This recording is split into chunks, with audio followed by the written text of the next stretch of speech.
συνθήκες του τροχαίου.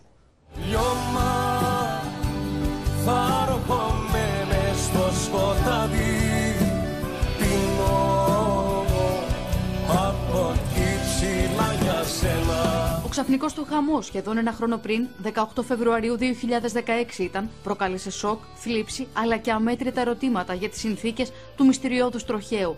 Λίγο πριν τη συμπλήρωση αυτού του χρόνου, η οικογένεια του Παντελή Παντελίδη επιλέγει να σπάσει τη σιωπή της και ο αδερφός του τριαντάφυλλος αναλαμβάνει να μιλήσει στον Αντώνη Στρόιτερ για όλους και για όλα. Σε λίγες ημέρες συμπλήρωση ενός χρόνου. Αν σου έλεγα να μου πεις με 5 λόγια τι σου έχει αφήσει αυτός ο χρόνος, τι θα μου λέγεις? Τι μου έχει αφήσει? Σίγουρα πίκρα για το συμβάν. Σίγουρα ο πόνος δεν περνάει και κάθε μέρα είναι και χειρότερα. Απλά θέλω να ευχαριστήσω πραγματικά τον κόσμο που είναι καθημερινά, μας στηρίζει, μας βοηθάει χωρίς κάποιο κέρδος. Δηλαδή όσο υπήρχε ο Παντελής, να πεις ότι ερχόντουσαν και τον Παντελή. Τώρα δεν έχει ο κόσμος κάποιο όφελος να έρθει να μας στηρίξει, να μας βοηθήσει, να έρθει να μας φέρει μια αγκαλιά, να μας πει συλληπιτήρια. Έρχεται να μας δείξει την αγάπη του προς τον Παντελή.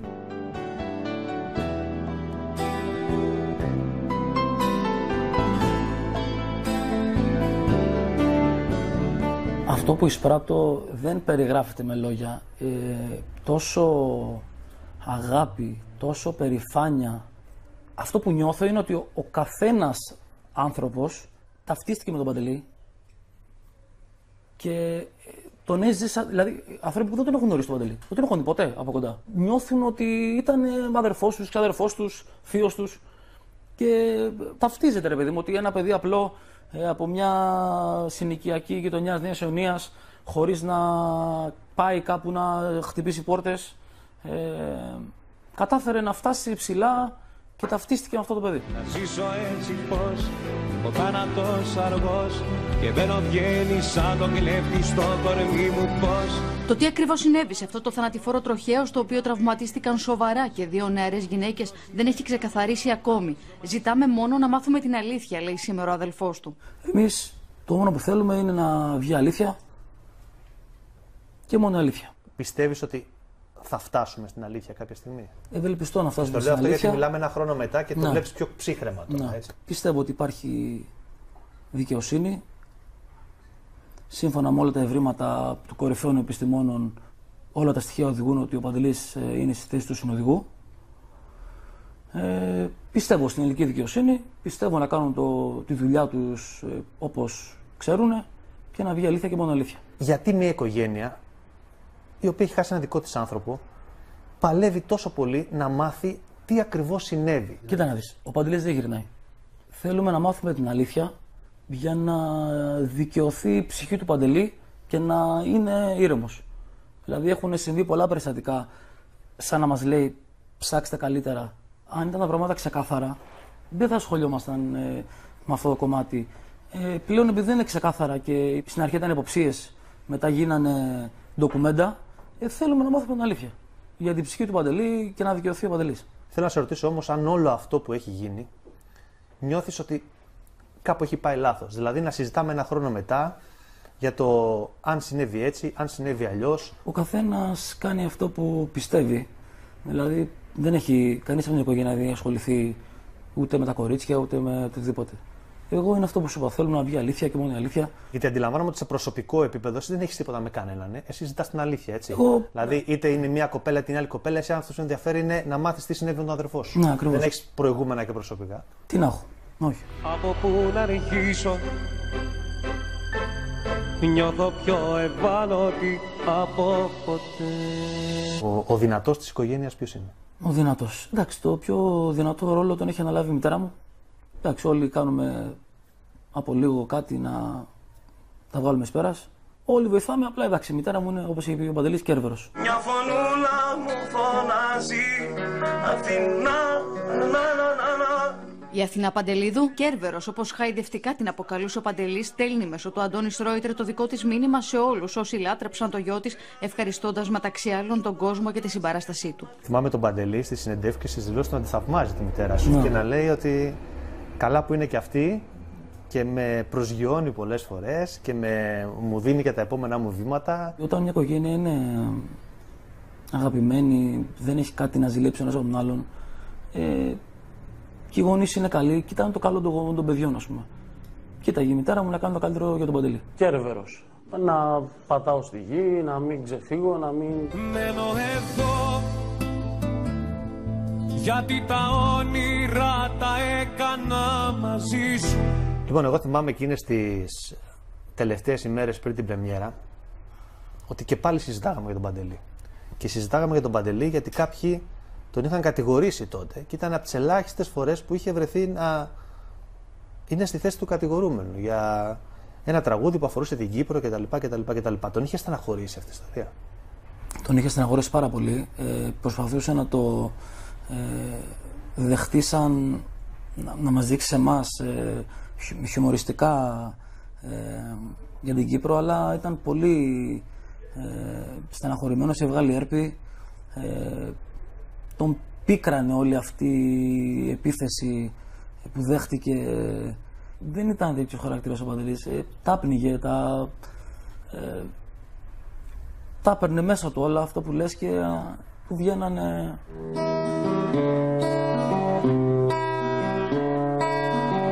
Μπορεί να χάνεσαι και στη δική του αγκαλιά, μπορεί να λιώνεις και με τα δικά του τα φιλιά. Ποια θα ήθελες να είναι η παρακαταθήκη του αδερφού σου? Θέλω να θυμώ στον Παντελή σαν ένα απλό παιδί, ένα καθημερινό παιδί που μπόρεσε και έκανε το όνειρό του πραγματικότητα. Έχει βοηθήσει πολύ κόσμο ο Παντελής, χωρίς να ήθελε να το πει σε κάποιον. Έκανε πράγματα χωρίς αντίκρισμα. Το καμαρίνι του Παντελή ήταν κέντρο διερχομένων. Περιμένουν ουρές και... Πάρε. Να. Ξέρεις μάτια μου που μένω, κι όσο δίνεσαι θα περιμένω. Από αντιδράση το ξέρω, το κάνες κι αυτό. Αισθάνομαι ότι έχουμε χρέος σαν οικογένεια να συνεχίσουμε το φιλανθρωπικό σκοπό που είχε ο Παντελής ξεκινήσει. Όνειρο όλης της οικογένειας είναι να δημιουργήσει ένα ίδρυμα ονομαζόμενο Παντελής Παντελίδης για να βοηθάει ανθρώπους να κάνουν το όνειρό τους πραγματικότητα. Πίστεψε κι αυτό, δυο μας σε κρεμώ. Δεν σε χρειάζομαι, τα μάτια σου δεν βλέπω στο κενό. Πηδάω.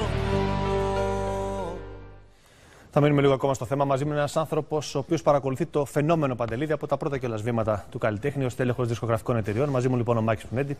Μάκη, καλησπέρα. Καλησπέρα. Πώς τον άκουσες τον αδερφό του? Ένας άνθρωπος ο οποίος ζούσε κάθε στιγμή του Παντελή γιατί ήταν δίπλα του.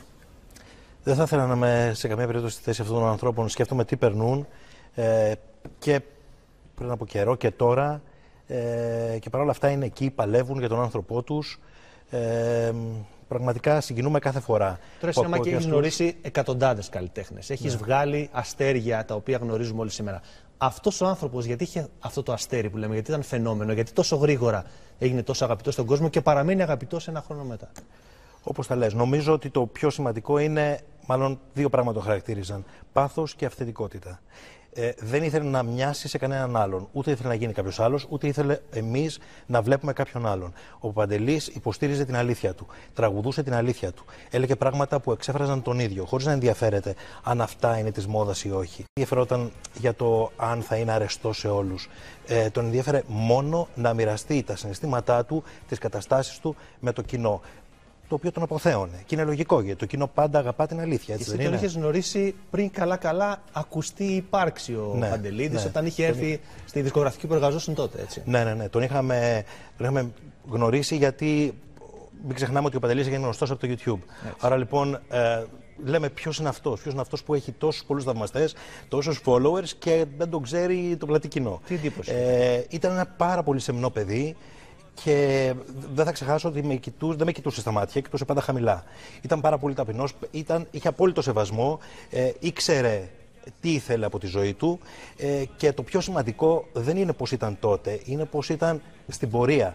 Δεν άλλαξε καθόλου. Είχε τους ίδιους φίλους που είχε στην αρχή. Δεν θέλησε να γίνει στάρ. Αν το σκεφτείς, ο Παντελής Παντελίδης άλλαξε την έννοια του στάρ στην Ελλάδα. Δεν ήταν απρόσιτος, όπως είπε ο αδερφός, το καμαρίνι του ήταν κέντρο διεργομένων. Δεν έπρεπε να περάσεις μετά από μια στρατιά managers και bodyguards για να του μιλήσεις. Οποιοδήποτε, όπως πριν, σηκώναμε το τηλέφωνο και τον παίρναμε τηλέφωνο και του ζητούσαμε κάτι, έτσι γινόταν και μετά. Και δεν έγινε σπουδαίος και χάρη σε εσάς στις δισκογραφικές εταιρείες. Καθόλου, ίσα-ίσα που έκανε πολλές φορές το αντίθετο από αυτό που του μπορεί να του ζητούσαν οι δισκογραφικές εταιρείες. Δεν ακολουθούσε το Star System. Δεν ήταν Star System. Ήταν από μόνος του μία κατηγορία. Γι' αυτό ακριβώς και σήμερα άλλωστε τον λέμε φαινόμενο. Συνεχίζει να μας απασχολεί ακόμη και μετά από το διάστημα, όλο αυτό το χρόνο που έχει φύγει μακριά μας. Αν δεν είχε συμβεί αυτό το δυστύχημα, πού θα ήταν ο Παντελίδης σήμερα και πού ήταν και σε 10 χρόνια από σήμερα? Απόλυτος Star.